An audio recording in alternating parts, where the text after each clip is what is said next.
اللهم صل على سيدنا محمد. اللهم صل على محمد وعلى آله وصحبه وسلم. أعوذ بالله من الشيطان الرجيم. بسم الله الرحمن الرحيم. هو الذي أرسل رسوله بالهدى ودين الحق ليظهره على الدين كله وكفى بالله شهيدا. ہم نے اس سے پہلے دو نشستوں میں محمد صلی اللہ علیہ وسلم کے زندگی کو جاننے کی جو کوشش کی ہے، یہ کتاب الرحیق المختوم کی تلخیص کی شکل میں، یعنی سمری آف سیرت محمد صلی اللہ علیہ وسلم. ہم اس سے پہلے دیکھ چکے ہیں کہ رسول صلی اللہ علیہ وسلم کی نبوت سے پہلے اس اسٹیٹ کا کیا حال تھا، عرب کے مکہ کے آس پاس رہنے والے کون لوگ تھے، پھر محمد صلی اللہ علیہ وسلم کا بچپن گزرا تو کن حالات میں گزرا، آپ صلی اللہ علیہ وسلم کی پرورش کیسے ہوئی، وہ اپنے والدین سے بچھڑ کر پھر عبد المطلب کے پاس، ان کے دادا کے پاس رہے، پھر ان کے چچا ابو طالب کے پاس جوانی کو پہنچے تو ایک اسٹرگل لائف سے ان کا سامنا ہوا اور انہوں نے قریش کی بکریاں چرا کر اپنا گزر بسر. پھر آپ دیکھتے ہیں کہ آپ صلی اللہ علیہ وسلم نے اپنی جوانی کی زندگی کو بہت ہی پاک، صاف، شفاف، بے داغ زندگی. نوجوانوں کے لیے اس میں بہت بڑا سبق ہے کہ ہمیں کوئی آئیڈیل نہیں ملتا. وہ ایسے پرسنالٹیز کے پیچھے بھاگتے ہیں جن کی چمک دمک سے لوگ اپنی زندگیوں کو تباہ کرتے ہیں، لیکن دیکھنا چاہیے کہ محمد صلی اللہ علیہ وسلم اپنی زندگی کو کیسے گزارتے ہیں. آپ کو یہ سوچنا چاہیے کہ اتنے کم ریسورسز میں انہوں نے زندگی کیسے گزارا کی، اور پھر یہ سوچنا چاہیے کہ اتنے کم جابز کے درمیان میں انہوں نے اپنے جاب کو کیسے نکالا حلال کمانے کے لیے. پھر یہ کہ جن کے پاس وہ رہ رہے ہیں یتیمی کی زندگی بسر کرتے ہوئے، خود ان کو کیسے انہوں نے سپورٹ کیا. بہت کچھ اس میں سیکھنے کے ہیں. بہرحال آج کے اس سٹنگ میں ہم دیکھیں گے کہ آپ صلی اللہ علیہ وسلم تجارت کی راہ پر ہیں اور آپ نے حضرت خدیجہ سے شادی کی ہے. پھر آپ کے آنے والے دنوں میں حجر اسود کا ایک بہت بڑا ڈسپیوٹ پیدا ہوتا ہے کعبہ میں، اس کو آپ سالو کرتے ہیں. پھر زندگی تک حضرت خدیجہ کے ساتھ آپ کے کیسے گزر بسر ہو رہی تھی. پھر مکہ کے لوگوں کے ساتھ آپ کے ٹرانزیکشن میں کتنی ٹرانسپیرنسی تھی، کتنی خوش اسلوبی کے ساتھ آپ صلی اللہ علیہ وسلم نے اور یہ کہ آخری دنوں میں جبکہ نبوت سے پہلے آپ صلی اللہ علیہ وسلم کو تنہائی پسندی واقع ہو گئی تھی، تو آپ صلی اللہ علیہ وسلم نے کس لیے غار حرا کی طرف رخ کیا. اور پھر ہم نبوت کی پہلے چند سالہ زندگیوں کو بھی آج ہم اسٹڈی کریں گے. تو آئیے الرحیق المختوم کے اس سیشن میں ہم سب سے پہلے دیکھتے ہیں کہ آپ صلی اللہ علیہ وسلم نے جو قریش کی بکریاں لے کر چرانے کے لیے جاتے تھے وہ چند قیرات کے عوض تھے. یعنی 1 روپیے کا اگر ہم 25 پیسے یا 50 پیسے یا 75 پیسے کر رہے ہیں تو قیرات، چند قیرات میں آپ جو ہے وہ کام کر رہے ہیں.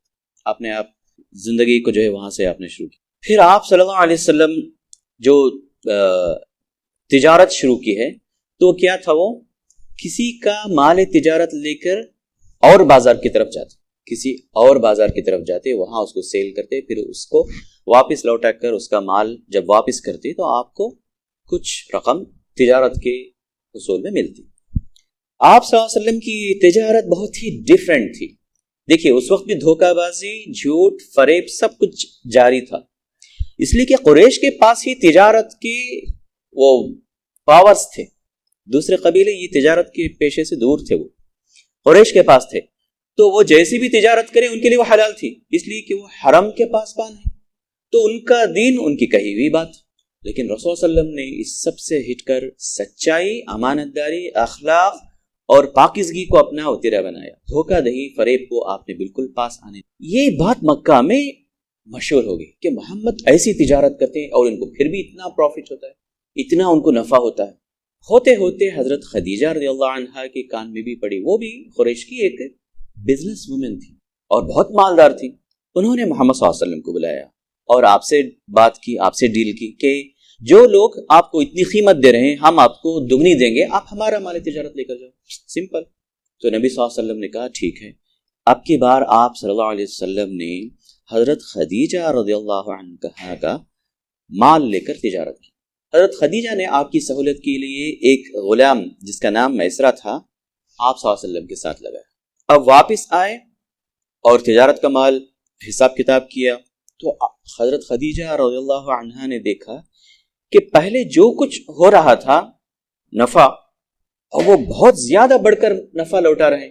وہ بہت خوش ہوئی اور ان کے غلام میسرہ نے بھی کہا کہ یہ بہت ہی نیک اخلاق اور انتہائی نفیس شخص ہیں، اور آپ صلی اللہ علیہ وسلم کے اخلاق کو انہوں نے خوب اچھی طرح بیان کیا. تو حضرت خدیجہ رضی اللہ عنہا نے سوچا کہ کیوں نہ میں ایسے شخص سے اپنی زندگی کو آراستہ کروں.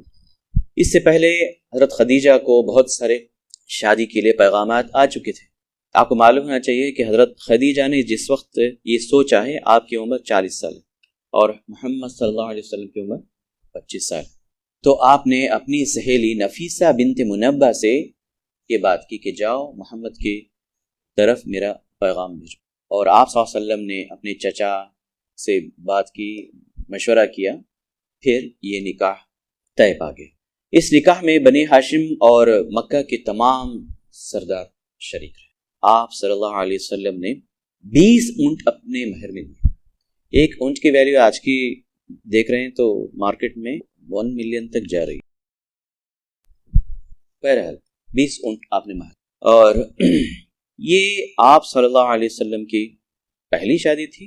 محمد صلی اللہ علیہ وسلم نے حضرت خدیجہ سے ان کی وفات تک اور کوئی دوسری. حضرت خدیجہ بے انتہا محبت کرنے والی، شفیق، نہ صرف خوبصورت بلکہ مالدار بھی تھی، بہت محبت کرنے والی. آپ صلی اللہ علیہ وسلم کا خیال اتنا رکھتی کہ کئی مرتبہ وہ آپ کے ساتھ مکہ کی وادیوں میں مکہ کی وادیوں میں محمد صلی اللہ علیہ وسلم کیوں جا رہے ہیں اس کی تفصیل آپ آگے سنیں گے، لیکن وہ ساتھ میں رہے. پھر آپ دیکھیں گے کہ نبوت کے بعد محمد صلی اللہ علیہ وسلم کو حکم ہوا جاؤ اور حرم میں نماز ادا کرو. حضرت خدیجہ پہلی خاتون تھی جو محمد صلی اللہ علیہ وسلم کے ساتھ کھڑی حرم. اور حضرت خدیجہ کی زندگی کی کچھ اور تفصیلات بھی آپ سنیں گے، اس لیے کہ ہماری مجلسوں میں فاطمہ اور حسن حسین کا تذکرہ خوب چلتا ہے، حضرت خدیجہ کا تذکرہ لوگ بھول جاتے ہیں. ابو بکر صدیق کا تذکرہ کثرت سے چلتا ہے، صدیقۃ الکبریٰ کا تذکرہ بہت کم ہوتا ہے. حالانکہ اس خاتون کو ام المومنین حضرت خدیجہ رضی اللہ عنہا کو اگر محمد صلی اللہ علیہ وسلم کی زندگی سے نکالیں تو آپ کو نبوت کا 10 سالہ زندگی بلکہ محمد صلی اللہ علیہ وسلم کی 25 سالہ لائف جو ہے نہیں ملے گی. لیکن اکثر جو ہے مجلسوں میں ان کا تذکرہ کم سن. یہ محمد صلی اللہ علیہ وسلم سے اتنا محبت کرتی تھی کہ حالانکہ عمر میں بڑی تھی، بہت محبت.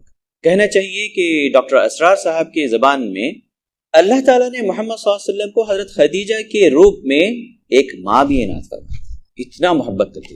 ایک مرتبہ رسول صلی اللہ علیہ وسلم گئے اور مکہ کی گلیوں میں بازاروں میں پھر گزرتے ہوئے ایک وادی میں نکل گئے. آپ صلی اللہ علیہ وسلم نے دیکھا کہ کچھ لوگ آ کر وہاں پڑاؤ ڈالے ہوئے ہیں اور بہت غریب ہیں، ان کو پہننے پورے کپڑے نہیں ہیں، کھانے کو بالکل کھانا نہیں ہے، بدن سوکھے ہوئے ہیں. آپ صلی اللہ علیہ وسلم یہ دیکھ کر بہت غمگین ہوئے اور واپس آئے. محمد صلی اللہ علیہ وسلم کی اس غمگینی کو حضرت خدیجہ نے فوراً ڈھانپ لیا اور پوچھا کہ کیا بات ہے، آپ کیوں اتنے غمگین ہیں؟ تو آپ صلی اللہ علیہ وسلم نے کہا کہ میں نے فلاں قافلے کو دیکھا، وہ ایک مکہ کی وادی میں ٹھہرا ہوا، اس کو کھانے کچھ پہننے کپڑے نہیں ہیں اور وہ بہت مفلوق الحال. میں غمگین اس لیے ہوں کہ میں کچھ نہیں کر پاتا، میرے پاس کیا. یہ بھی ایک امانت داری ہے. حالانکہ بیوی ایک مالدار خاتون ہے، لیکن آپ صلی اللہ علیہ وسلم نے اس کو یوں بے تحاشا نہیں اڑایا کہ چلو مفت کا مال آیا. تو حضرت خدیجہ رضی اللہ عنہا نے آپ صلی اللہ علیہ وسلم کی اس غم کو بھانپ لیا کہ یہ کیا سوچ رہے ہیں. تو کہا کہ آپ مکہ کے سرداروں کو بلائیے، مکہ کے سرداروں کو بلائیے. تو آپ صلی اللہ علیہ وسلم گئے اور مکہ کے سرداروں کو بلایا. حضرت خدیجہ نے اپنے مال کو سارٹ آؤٹ کیا اور محمد صلی اللہ علیہ وسلم کے آنے تک اتنی سونے کا ڈھیر لگا دیا. آپ صلی اللہ علیہ وسلم کو کہا کہ آپ تشریف رکھیں، تو آپ صلی اللہ علیہ وسلم اس کے پیچھے چھپ گئے. کہا کہ میں گواہ بناتی ہوں ان سرداران کے سامنے کہ میں نے یہ سب مال آپ کو، ہسٹری میں چچا کا ذکر کیا تھا میں نے کہ آپ کو کہیں ایسا نہیں ملے گا، لیکن آپ کو ہسٹری میں ایسی خاتون، ایسی بیوی آپ کو کہیں نہیں ملے گی. تو کہا کہ اے ابن عم، اے چچا کے بیٹے، لوگ پہلے ایسی مخاطب کرتے تھے، یہ سب آپ کا ہے، یہ لوگ گواہ ہیں، اب آپ دیکھیں کیسے خرچ کرنا ہے. آپ صلی اللہ علیہ وسلم نے پھر اس کو جو ہے جیسے کچھ خرچ کیا ہے، آنے والے دنوں میں آپ دیکھیں گے کہ آپ صلی اللہ علیہ وسلم نے غریبوں، یتیموں، مسکینوں، بیواؤں کے لیے اپنے مال کو لٹایا. یہ سب آپ کا مال تھا. آپ چاہے تو جو ہے ملینز بلینز بنا سکتے تھے اس کو. آپ کی زندگی بہت عیش. مکہ کے تمام سرداروں میں یوں ہی حضرت خدیجہ رضی اللہ عنہا مالدار تھیں. اب تو یہ مال آپ کو آ گیا تو آپ اس کو ملٹیپلائی کر سکتے تھے. آپ صلی اللہ علیہ وسلم نے پھر یوں خرچ کیا مال، اور یہاں تک کہ آپ صلی اللہ علیہ وسلم کو غریبوں کا مسیحا، یتیموں کا ملجا، یہ سب جو القابات آپ سنتے ہیں شاعری میں وہ وہیں سے پیدا ہوئے. آپ صلی اللہ علیہ وسلم اس بے دریغ خیرات، صدقات اور خرچ کرنے کو لے کر یہ سب القابات آپ کو ملے. ایک بہت بڑا ڈسپیوٹ ہو گیا کعبے میں کہ کعبے کو پھر سے ریکنسٹرکٹ کرنا تھا، اور لوگوں نے سوچا کہ کیوں نہ ہم جو ہے اس کو اچھے سے ریکنسٹرکٹ کریں، اور اس کے لیے انہوں نے پلان کیا. یہاں دیے گئے میپس پر اگر آپ نظر دوڑائیں گے تو آپ کو معلوم ہوگا کہ مکہ اور اس کی آبادی کیسے پھیلی ہوئی تھی.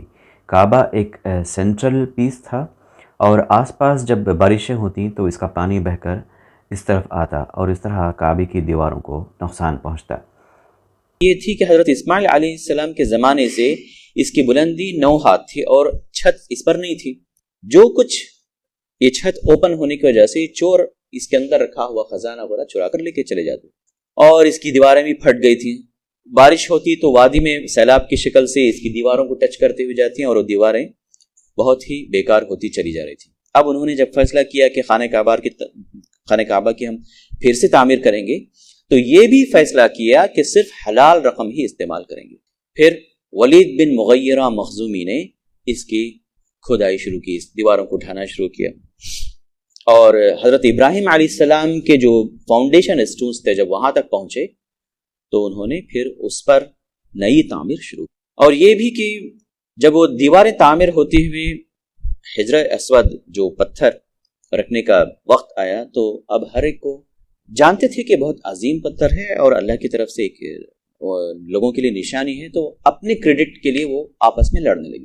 پھر آخر میں یہ فیصلہ ہوا. یہ کس نے کیا؟ ابو امیہ مخزومی نے یہ کہہ کر فیصلے کی ایک صورت پیدا کر دی کہ چلو کل مسجد حرام میں جو پہلے داخل ہوگا ہم اس کو یہ چارج دیتے ہیں کہ اس کا یہ سلیوشن نکالے. دوسرے دن محمد صلی اللہ علیہ وسلم حرم میں سب سے پہلے آنے والے شخص، تو لوگ پکار اٹھے کہ ھذا الامین رضیناہ ھذا محمد، یہ امین ہے، ہم ان سے راضی ہیں، یہ محمد ہے صلی اللہ علیہ وسلم. پھر جب آپ ان کے قریب پہنچے تو کل جو جھگڑا ہوا تھا، پھر اس کا جو فیصلہ ہوا تھا، لوگوں نے سب بتایا کہ اب آپ پر ہے کہ آپ جیسے چاہیں گے فیصلہ کریں، ہم اس پر راضی. تو آپ صلی اللہ علیہ وسلم نے سرداروں کو بلایا، ایک چادر بچھائی، اس پر حجر اسود رکھا، اور یہ جو لڑائی جھگڑے کرنے والے سرداران تھے ان کو کہا کہ چادر کا ایک ایک کونا پکڑیں. سب لوگوں نے چادر کو اٹھایا. آپ صلی اللہ علیہ وسلم نے اس پتھر کو پھر اس کی جگہ جہاں پر وہ ہونا چاہیے تھا وہاں پر رکھ دیا. تو یہ اتنی بہترین انداز سے یہ ڈسپیوٹ ختم ہو گیا. آپ کو دوسری روایتوں میں اس کی بھی تفصیل ملے گی کہ یہ جھگڑا اتنا پہنچ گیا تھا، اتنی اوپر تک، کہ لوگ ایک پیالے میں خون جمع کر کے اس میں قسم کھانے لگے کہ ہم ہی رکھنے والے ہیں، ہمیں ہی کریڈٹ ملے. تو ان کا وہ جنگ کا آغاز کا ایک طریقہ تھا. پھر نبوت سے پہلے محمد صلی اللہ علیہ وسلم، جیسا کہ میں نے کہا کہ آپ صلی اللہ علیہ وسلم اپنی صابت رائے، دور بینی اور حق پسندی اس کو بہت چاہتے تھے. جھوٹ آپ کو پسند نہیں تھا. اور آپ دیکھیں گے کہ حجر اسود کے جو تنازع میں آپ صلی اللہ علیہ وسلم نے کیسے خوبی سے اس کو سالو کیا، مسلسل غور و فکر کرتے، خاموش اور تنہائی کے وقت میں. آپ صلی اللہ علیہ وسلم نے اپنی بہترین عقل اور روشن فطرت سے زندگی میں جو کچھ ہو رہا ہے اس کو اسٹڈی کرنے کی کوشش کرتے. اور یہ جو قوم خرافت میں، شرک کی لطپت میں مبتلا تھی، اس سے آپ بیزار تھے. آپ صلی اللہ علیہ وسلم نے کبھی شراب کو ہاتھ نہیں لگا، کبھی آپ نے جوا نہیں کھیلا، نہ بتوں کے سامنے سجدہ کیا، نہ ہی بتوں کے لیے منائے جانے والے تہواروں میں آپ نے کبھی اٹینڈ کیا. ایک واقعہ بیان کیا جاتا ہے کہ یہ کہ آپ صلی اللہ علیہ وسلم کو یہ سب گناہوں سے، یہ سب آلائشوں سے دور رکھنے کے لیے اللہ نے بہت سارا انتظام بھی کر رکھا تھا، خدائی انتظام. ایک واقعہ بیان کیا جاتا ہے کہ آپ صلی اللہ علیہ وسلم جب بکریاں چرانے کے لیے جاتے تھے، ان کا ایک ساتھی لڑکا ہوتا تھا. آپ صلی اللہ علیہ وسلم نے کہا کہ کیوں نہ تم آج میری بکریاں دیکھو، میں ذرا رات وہاں جا کر آتا ہوں۔ تو آپ صلی اللہ علیہ وسلم چلے یہاں تک کہ مکہ کی ان گلیوں میں جہاں گانے بجانے کی محفل ہو رہی تھی۔ آپ صلی اللہ علیہ وسلم نے پوچھا کیا ہو رہا ہے؟ کہا کہ یہاں پہ ایک شادی ہو رہی ہے اور گانا ہو رہا ہے۔ تو آپ صلی اللہ علیہ وسلم سننے کے لیے بیٹھے، لیکن جیسے ہی بیٹھے آپ کو نیند آ گئی۔ ساری رات کیا سورج نکل آیا تو آپ صلی اللہ علیہ وسلم اٹھے، واپس چلے۔ لڑکے نے پوچھا کیا حال احوال؟ آپ صلی اللہ علیہ وسلم نے کہا کہ نہیں، میں آج پھر کوشش کرتا ہوں، کل میں سو گیا۔ تو 2 مرتبہ ایسا واقعہ بیان کیا جاتا ہے، لیکن آپ صلی اللہ علیہ وسلم نے کہا اس کے بعد مجھے پھر کبھی ایسا غلط ارادہ نہیں۔ صحیح بخاری میں حضرت جابر بن عبداللہ سے مروی ہے کہ جب کعبہ تعمیر کیا گیا تو نبی صلی اللہ علیہ وسلم حضرت عباس رضی اللہ عنہ کے ساتھ پتھر ڈھو رہے تھے۔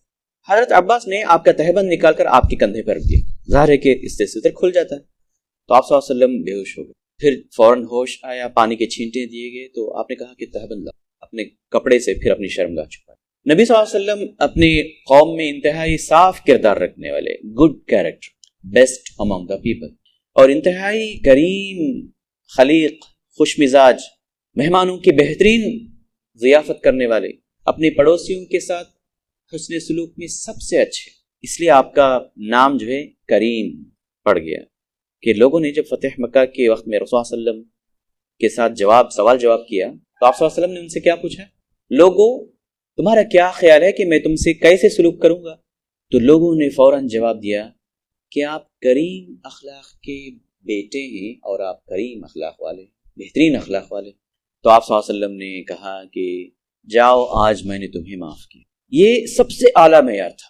13 سال، ابھی آپ سنیں گے کہ 13 سال میں ان لوگوں نے اتنا ظلم و ستم کیا ہے کہ آپ کو حیرانی ہوگی کیا انسان ایسے ظلم و ستم برداشت بھی کر سکتا ہے؟ لیکن 13 سال کے بعد، بلکہ اور 10 سال کے انتظار کے بعد آپ صلی اللہ علیہ وسلم مکہ کو فتح کرتے ہوئے ایسے وکٹوریس داخل ہو رہے ہیں، فاتح بن کر۔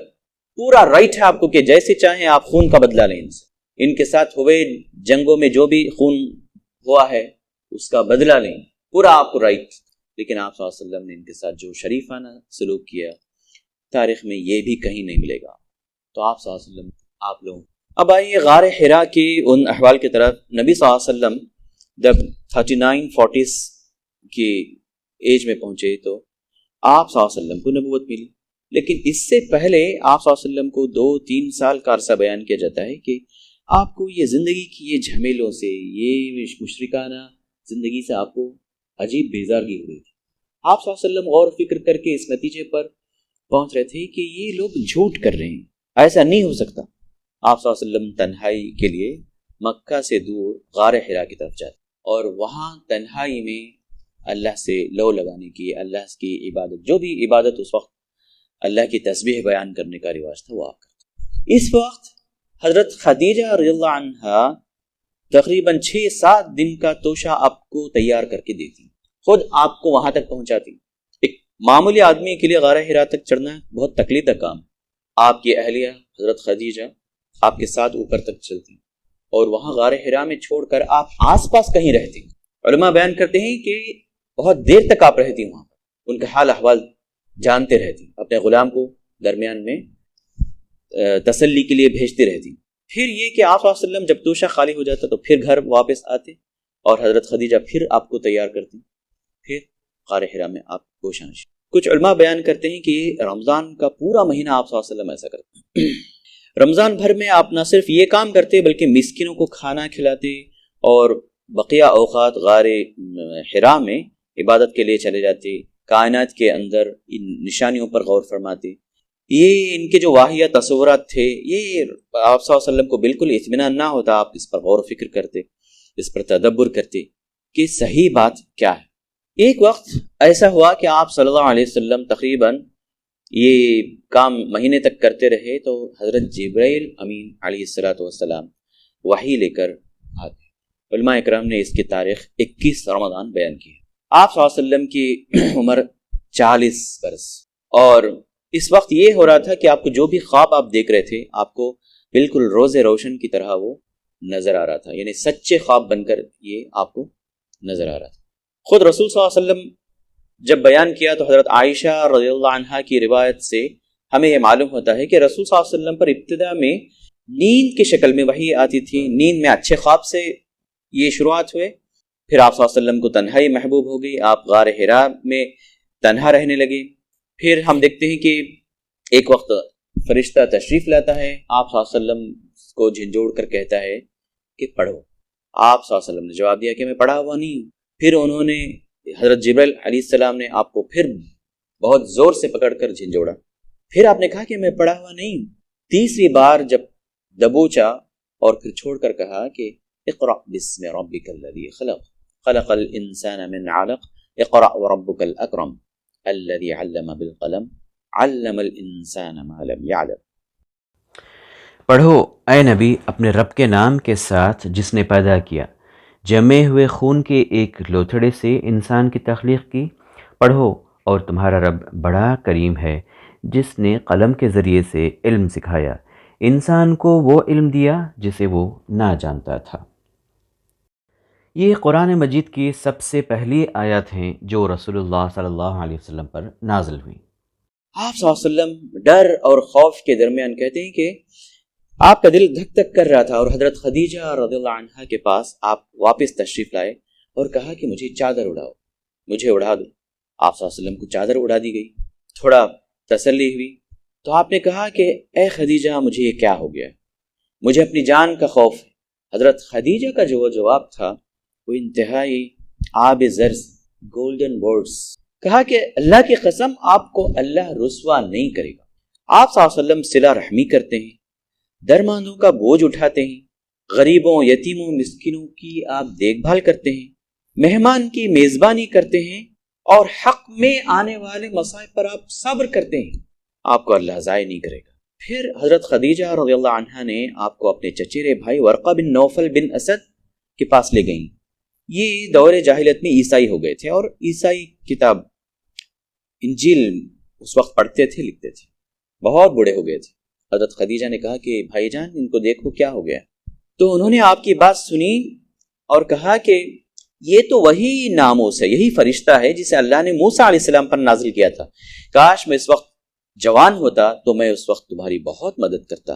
دیکھو تمہاری قوم تمہیں یہاں سے نکال دے گی. آپ صلی اللہ علیہ وسلم نے پوچھا کیا مجھے یہ لوگ نکال دیں گے؟ تو کہا کہ ہاں، جو بھی اس طرح کا پیغام لایا ہے اس کو اپنے ملک کو چھوڑنا پڑا ہے، لیکن میں نے تمہارا زمانہ اگر پا لیا تو میں تمہاری زبردست مدد کروں گا. دیکھیے ایک بوڑھے میں کتنا جوش. لیکن اللہ تعالیٰ کو یہ منظور نہیں تھا، ان کا بہت جلدی انتقال ہو. طبری اور ابن ہشام کی روایت سے معلوم ہوتا ہے کہ کچھ مدت کے لیے آپ صلی اللہ علیہ وسلم پر وحی بند ہو گئی. لوگ آپ صلی اللہ علیہ وسلم کی اس بات کو سن کر حیران تھے. آپ صلی اللہ علیہ وسلم نے ایک وقت اس کا تذکرہ کرتے ہوئے فرمایا کہ اللہ کی مخلوق میں شاعر اور پاگل سے بڑھ کر میرے نزدیک کوئی قابل نفرت نہ تھا. میں شدت نفرت سے ان کی طرف دیکھنے کی تاب نہیں رکھتا تھا. اب جو وحی آئی تو میں نے جی میں کہا یعنی یہ ناکارہ خود شاعر یا پاگل بن گیا ہے. میرے بارے میں قریش ایسی بات نہ کہہ سکیں گے. میں پہاڑ کی چوٹی پر جاتا ہوں، وہاں سے اپنے آپ کو لڑکا دوں گا اور اپنا خاتمہ کر لوں گا. ایسا خیال آیا، آپ سوچ کر نکلے. جب پہاڑ کی چوٹی پر پہنچے تو آپ کو پکارا. آپ نے نظر اٹھا کر دیکھا تو وہ حضرت جبرائیل تھے اور کہا کہ میں جبرائیل ہوں. میں ٹہر کر وہیں ان کو دیکھنے لگا اور پھر میں بھول گیا کہ میں کس لیے آیا تھا. پھر دوسری مرتبہ بھی آپ نے اسی طرح کیا. پھر مجھے آواز آئی، میں نے اوپر دیکھا تو پھر وہی فرشتہ نظر آیا. اس درمیان میں حضرت خدیجہ رضی اللہ عنہا کو بہت پریشانی ہوئی. انہوں نے اپنے غلام کو دوڑایا کہ جاؤ دیکھو محمد. ابو القاسم کہا. ابو القاسم آپ صلی اللہ علیہ وسلم کی کنیت تھی. آپ صلی اللہ علیہ وسلم کے جو بھی اولاد ہوئے حضرت خدیجہ سے ہوئی. 2 بیٹے ہوئے، ایک کا نام قاسم، دوسرے کا نام عبداللہ. عبداللہ کا لقب طیب اور طاہر تھا. زینب، رقیہ، ام کلثوم، فاطمہ رضی اللہ عنہ یہ پیدا ہوئے. عبداللہ اور قاسم کا بچپن میں ہی انتقال ہو گیا. لڑکیوں میں سے ہر ایک نے اسلام کا زمانہ پایا، مسلمان ہوئیں، ہجرت کے شرف سے بھی مشرف ہوئیں، لیکن حضرت فاطمہ رضی اللہ عنہا کے سوا باقی سب کا انتقال آپ صلی اللہ علیہ وسلم کی زندگی میں ہی ہو گیا. حضرت فاطمہ رضی اللہ عنہا کا انتقال آپ صلی اللہ علیہ وسلم کی رحلت کے 6 ماہ بعد ہوا تھا. ایک کا نام قاسم، دوسرے کا نام عبداللہ. تو ان کو ابو القاسم کے نام سے پکارا جاتا تھا. تو انہوں نے کہا کہ دیکھو ابو القاسم کہاں ہیں. تو مکہ کی گلیوں میں نظر نہیں آئے تو وہ وادیوں میں نکلے تلاش کرنے, اور دیکھا کیا تو آپ صلی اللہ علیہ وسلم کو لایا گیا گھر, اور حضرت خدیجہ نے پوچھا اے ابو القاسم آپ کو کیا ہو؟ تو آپ صلی اللہ علیہ وسلم ان کی گود میں اپنا سر رکھے کہتے ہیں کہ مجھے ڈر ہے. پھر آپ صلی اللہ علیہ وسلم کو اسی طرح وہ تسلی دیتے ہیں, اللہ کی قسم اللہ آپ کو ضائع نہیں کرے گا. انہوں نے کہا کہ اے ابن عم آپ خوش ہو جائیے, آپ ثابت قدم رہیے. ایک واقعہ اس میں بیان کیا جاتا ہے جو اکثر سیرت کے نشستوں میں نہیں سننے میں آتا, وہ یہ کہ جب ایسی صورتحال ہوئی تو آپ صلی اللہ علیہ وسلم نے ان کو کہا کہ مجھے اپنی جان کا خوف ہے اور مجھے وہ فرشتہ بار بار نظر آتا ہے. تو اب کی بار حضرت خدیجہ نے ان کو تسلی اور اطمینان کے لیے کہا کہ اچھا ابو القاسم جب وہ نظر آئے تو مجھے بتانا. تو اب کی بار آئے حضرت جبریل امین, تو محمد صلی اللہ علیہ وسلم نے کہا کہ وہ آ گئے. تو حضرت خدیجہ رضی اللہ عنہا نے اپنے بال کو کھول دیا, اپنے بالوں کو کھول دیا, اور محمد صلی اللہ علیہ وسلم کو اپنے سینے سے لگا. پوچھا کیا ابھی وہ فرشتہ تمہیں نظر آتا ہے؟ محمد صلی اللہ علیہ وسلم نے جواب دیا نہیں. تو ان کو یہ بتا کر خوشخبری دی کہ اے ابن عم اے ابو القاسم یہ تو فرشتہ ہے, پاک روح ہے. اگر شیطان ہوتا, شیطان تمہیں یہ چیزیں القاء کرتا ہے تو وہ اس عمل سے خوش ہوتا اور مزہ لیتا, لیکن دیکھو وہ فرشتہ ہے, پاک روح ہے, تم گھبراؤ نہیں, ثابت قدم رہو, اللہ تعالیٰ تمہیں ضائع نہیں. یعنی ایسی محبت اور ایسی تسلی و اطمینان خواتین کے لیے آئیڈیل ہے کہ شوہر جب پریشان ہو اپنے حال احوال میں, وہ اہل خانہ یا بیویاں انہیں تسلی و اطمینان کے لیے ایسی بات کریں. پھر وحی بند ہو گئی تو آپ صلی اللہ علیہ وسلم پھر مغموم ہو گئے کہ یہ کیا ہو گیا. آپ صلی اللہ علیہ وسلم کہتے ہیں کہ لوگ مجھے شاعر مجنون کہتے ہیں, اب کیا اللہ نے بھی میرا ساتھ چھوڑ دیا؟ پھر جب ہم سورۃ الضحیٰ اور سورۃ الانشراح پڑھتے ہیں تو اللہ تعالیٰ جو تسلی اس میں دیتا ہے آپ کو معلوم ہوتا ہے کہ آپ صلی اللہ علیہ وسلم کو اللہ نے کہا کہ نہیں, ہم نے تمہیں نہیں چھوڑا, اکیلا نہیں چھوڑا, ہم تمہارے ساتھ. انشاءاللہ اس کی تفصیل اور کسی وقت آ گئی. بہرحال جبریل امین پھر سے آتے ہیں اور وحی جاری ہوتی ہے. آپ صلی اللہ علیہ وسلم کا خوف رخصت ہو جاتا ہے.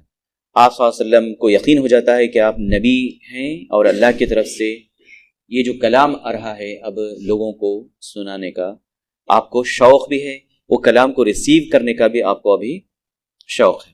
اس سلسلے میں ایک چیز ہمیں یہاں سمجھنے کی ضرورت ہے کہ جب آگے بڑھ رہے ہیں تو ہمیں وحی کی اقسام پر کچھ گفتگو یاد رکھنا چاہیے. وہ یہ کہ وحی 3 قسم کی ہوتی ہے.